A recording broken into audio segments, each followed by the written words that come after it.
ప్రస్తుతం SLBC tunnel వద్ద జూపల్లి మాట్లాడుతున్నారు. లైవ్ చూద్దాం. రిస్క్ తీసుకుంటున్నాం. ఇక్కడ ఇంకోటంటే ఆ 8 మందిని రక్షించడానికి పోయినటువంటి 150 మంది రిస్క్లో పడవద్దు కదా.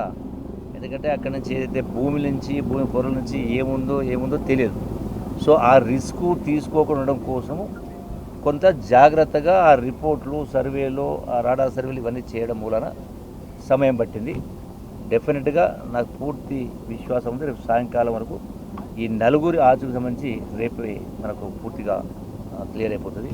సో మిగతా దానికి సంబంధించి ముందు ఉందో దానికి కొంచెం సమయం పట్టవచ్చు. అయితే వాస్తవాలు ఇదైతే ఇలా ఒక్కొక్కరు ఒక్కొక్క రకంగా విమర్శించే ప్రయత్నం చేస్తూ ఉంటారు. అంటే సందర్భం వచ్చింది కాబట్టి నిన్న మహబూబ్ నగర్ మాజీ మంత్రి ఏదో మాట్లాడాడు. ఇది 11 కిలోమీటర్లు మేము తవ్వినాం, మేము తవ్వలేదంటే ముక్కు నెలకు రాస్తారు, రకరకాల ఏదో మాట్లాడు. అంటే నేను చెప్పింది కూడా అది, మీరు 11 కిలోమీటర్లు తవ్విందయా అన్న, మిగతా 9 కిలోమీటర్లు 10 సంవత్సరాలు ఎందుకు చేయలేదన్న వాస్తవ పరిస్థితి.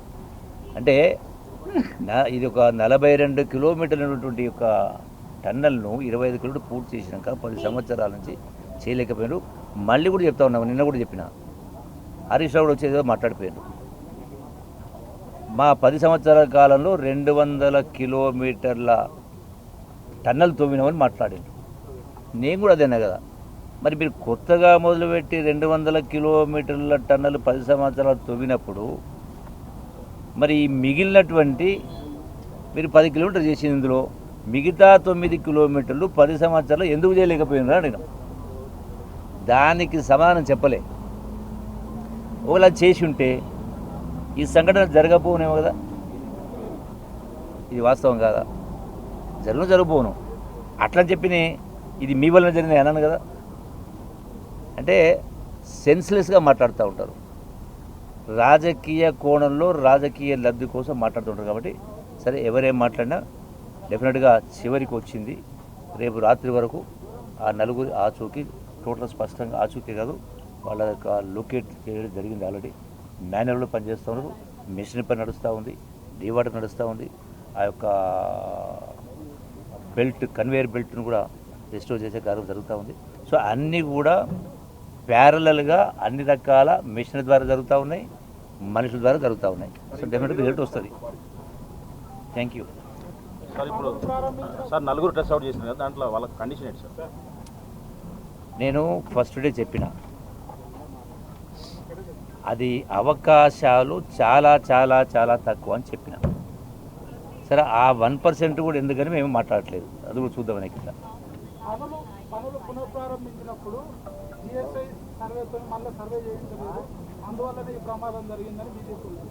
పనులు ప్రారంభించినప్పుడు 44 కిలోమీటర్ సర్వే చేసారు.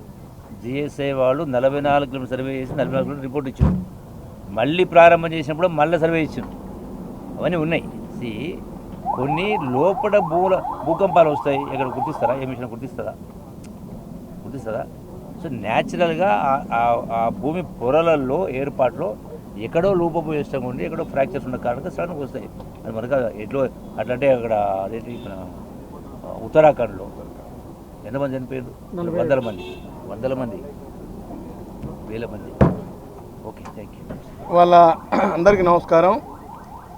మరి ఇంతకుముందే బీజేపీలో ఉన్నటువంటి 9 ఎమ్మెల్యేలు, ఒకటి బీజేపీ ఫ్లోర్ లీడర్ అయినటువంటి మహేశ్వర్ రెడ్డి గారు, పాయల్ శంకర్ గారు, అదేవిధంగా హరీష్ గారు, తర్వాత రామచంద్రారెడ్డి గారు, వీళ్ళందరూ వచ్చి మాట్లాడుకోవడం జరిగింది. మరి ముఖ్య విషయం ఏంటంటే ఇది 8వ రోజు. సరే ఆ ఫస్ట్ అవర్ నుంచి కూడా ఈ రాష్ట్ర ముఖ్యమంత్రి గౌరవనీయులు రేవంత్ రెడ్డి గారి సూచన మేరకు కన్సర్న్ మినిస్టర్ అయినటువంటి ఉత్తమ్ కుమార్ రెడ్డి గారు, జిల్లా మంత్రివర్యులు పెద్దలు జూపల్లి కృష్ణారావు గారు, నేను, నాతో పాటు చాలామంది ఎమ్మెల్యేలు, కొమ్మరెడ్డి వెంకరెడ్డి గారు, మంత్రి గారు, జానారెడ్డి గారు అందరం కూడా దీన్ని మానిటర్ చేస్తూ ఉన్నాం. ఏది ఏమున్నా ప్రభుత్వ పరంగా ఏ రకమైనటువంటి చర్యలు తీసుకోవాలో ఆ రకమైనటువంటి చర్యలు తీసుకుంటా ఉన్నాం. త్వరితగతిన బయటికి తీసుకురావడం కోసం ఫస్ట్ అవర్ నుంచే ఈ ప్రభుత్వం ప్రయత్నం చేస్తూ ఉంది. మరి బీజేపీ నాయకులు ఇప్పుడే వచ్చి కొంత మాట్లాడిపోయినట్టుంది. ఒకటి నేను విజ్ఞప్తి చేయడం ఏంటంటే, ఇప్పుడు ఈ ఆర్మీ కానీ, నేవీ కానీ, ఎన్డీఆర్ఎఫ్ కానీ, జియోలాజికల్ సర్వే ఆఫ్ ఇండియా కానీ ఇవన్నీ కూడా కేంద్ర ప్రభుత్వం సంస్థలే. కేంద్ర ప్రభుత్వ సంస్థలు కూడా వాడుకుంటా ఉన్నాము. సరే వాళ్ళు ఎక్కువ విమర్శించకపోయి ఉండొచ్చు, కానీ ఏది ఏమున్నా ఈ ప్రభుత్వం ఏ రకమైనటువంటి మెజర్స్ తీసుకోవాలో ఆ రకమైన మెజర్స్ తీసుకుంటా ఉన్నాం. త్వరితగతిన అక్కడ ఉన్నటువంటి లోపల చిక్కుకున్న 8 మందిని తీసుకురావడం కోసం నిరంతరం 24 అవర్స్ ప్రయత్నం చేస్తూనే ఉన్నారు. 4 షిఫ్టులలో ఒక్కొక్క షిఫ్ట్కు 70 మంది చొప్పున ఇప్పుడు గౌరవ మంత్రివర్యులు చెప్పినట్టుగా ఎన్డీఆర్ఎఫ్ కానీ, ఎస్డీఆర్ఎఫ్ కానీ, ఆర్మీ కానీ, నేవీ కానీ సోమని 12 డిపార్ట్మెంట్లు పనిచేస్తున్నాయి, నిరంతరం పనిచేస్తూ ఉన్నాయి. కాబట్టి ఎవరు ఏం చెప్పినా ఇది ప్రభుత్వ వైఫల్యం కానే కాదు. ఇది న్యాచురల్ కెలామిటీ, ఇది ప్రకృతి వైపరీత్యం, అనుకోకుండా జరిగిన సంఘటన. దానిపైన వెంటనే ప్రభుత్వం స్పందించింది, నిరంతరం మానిటర్ చేస్తూనే ఉంది. మరి గత విషయంలో చాలా అంశాలు ఉన్నాయి, నిన్న మనం మేము మాట్లాడాం. గత ప్రభుత్వం ఎక్కడ కూడా ఏమీ పట్టించుకోలేదు. అంతేందుకు నేను ఇంతకుముందు కూడా చెప్పాను, ఇక్కడ లెఫ్ట్ పవర్ హౌస్ ఏదైతే ఉందో 2020లో ఫైర్ యాక్సిడెంట్ అయ్యి 7 మంది ఇంజనీర్లు చనిపోయినరు, 2 టెక్నీషియన్ చనిపోతే ఒక్క మంత్రి రాలేదు, ఒక్క ఎమ్మెల్యే రాదు. ముఖ్యమంత్రి గారికి, అప్పుడున్న ముఖ్యమంత్రి గారు కూడా తెలుసో లేదో నాకు తెలియదు. అంత నిర్లక్ష్యంగా పరిపాలన చేసిన ఘనత గత ప్రభుత్వాన్ని. మరి బీజేపీ సోదరులకైతే వాళ్ళు ఈ రాష్ట్రాన్ని ఎప్పుడు పరిపాలించలేదు, మరి ముందు పరిపాలిస్తారో లేదో తెలియదు. మరి ఏది ఏమున్నా ఈ సంఘటన జరగడం అత్యంత దురదృష్టకరం. మేమందరం కూడా చింతిస్తూ ఉన్నాం.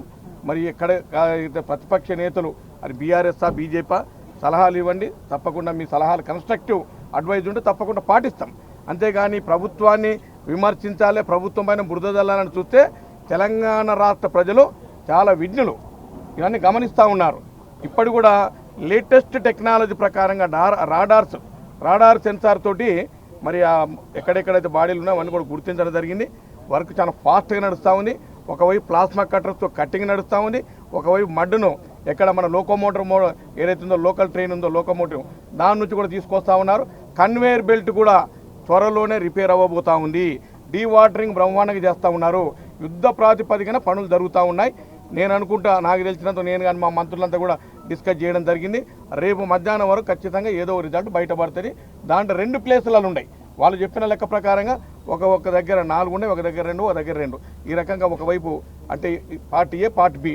ఈ పార్టీ ఏలో ఉన్న చిక్కుకున్నటువంటి వాళ్ళు రేపు మధ్యాహ్నం వరకు 100కు 100% రిజల్ట్ వస్తుంది. ఆ దిశలోనే పనిచేస్తూ ఉన్నారు. 24 గంటలు పని జరుగుతుంది. ఎవరు కూడా దీన్ని విమర్శించడానికి వీలు లేదు.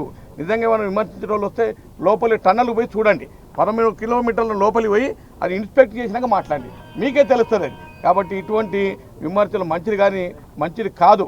ప్రజలను మనం మిస్గైడ్ చేయొద్దు. ప్రజలను మిస్గైడ్ చేస్తే ఇప్పటికే పాపం వాళ్ళు 1000 కిలోమీటర్ల దూరం నుంచి వచ్చేసి ఇక్కడ చనిపోవడం జరిగింది. అత్యంత బాధాకరం. నిజంగా చెప్పాలంటే మన ప్రాంతం కాదు చనిపోయిన వాళ్ళు, వేరే రాష్ట్రాల వాళ్ళు, వాళ్ళ ఫ్యామిలీస్ అన్ని ఇక్కడే ఉన్నాయి. వాళ్ళ బాధ చూస్తే వర్ణాతీతం. కాబట్టి వాళ్ళకి ఏదో ఒకటి సొల్యూషన్ దొరకాలని చెప్పేసి మన శ్రీశైలం మల్లన్న స్వామిని కూడా అందరూ మొక్కుతూ ఉన్నాం. త్వరితగతిన ఇదంతా కూడా బయటికి రావాలి. పాపం మీరందరూ కూడా ఇక్కడ ఎన్ని డిపార్ట్మెంట్ 12 డిపార్ట్మెంట్లు 8 రోజుల నుంచి నన్ను అడిగితే విలేకరులు కూడా ఇక్కడే పడుకొని ఇక్కడే తింటారు. బట్టలు ఉన్నాయో లేవో నాకు తెలియదు, కానీ ఈ రకంగా మీకు కూడా కష్టాలే ఉన్నాయి. కాబట్టి మనందరూ కూడా ఏదో ఒక రిజల్ట్ బయటికి వస్తేనే ఇది సమాజం కూడా ఎదురు చూస్తుంది. Eagerly waiting for result. ఎవరు తెలంగాణ స్టేట్ ఒకటే కాదు, యావత్ భారతదేశం మొత్తం కూడా దీనివైపు చూస్తూ ఉంది. ఈవెన్ ప్రపంచ దేశాలు కూడా చూస్తూ ఉన్నాయి. రేపు 24 అవర్స్ లేదా 30 అవర్స్లో ఖచ్చితంగా ఏదో ఒక రిజల్ట్ వస్తుందని ఆశాభావం వ్యక్తం చేస్తూ ఉన్నాం. Thank you. గత ప్రభుత్వాలు ఇటువంటి దుర్ఘటనలు జరిగిన సందర్భంలో ప్రతిపక్ష నాయకులను హౌస్ అరెస్ట్ చేసినారు, దగ్గర కూడా అనేలే. ఇలా మా ప్రభుత్వము, రేవంత్ రెడ్డి ప్రభుత్వము, ఇందిరాపాల ఈ రోజున టీఆర్ఎస్ వాళ్ళు, బీఆర్ఎస్ వాళ్ళు వచ్చినా, బీజేపీ వాళ్ళు వచ్చినా మీ సమక్షంలో అక్కడి దాకా తీసుకెళ్ళినారు, చూపించారు, మీడియాలో మాట్లాడుతూ ఉన్నారు కదా. అంటే గత ప్రభుత్వ ఆంక్షలకు ఈ ప్రభుత్వానికి ఏమైనా వ్యత్యాసం ఉందా లేదా? అంటే ఆలోచన విధానంలో భేదం ఉందా లేదా? వాళ్ళు తప్పు చేసిన కాబట్టి ఎవరిని రానియలే, చూడలే, ముందు సర్వీస్ చేసేటోళ్ళు అట్లా చేయలే కదా. Thank you. కాబట్టి గవర్నమెంట్ ఎఫర్ట్స్ పెడుతుంది.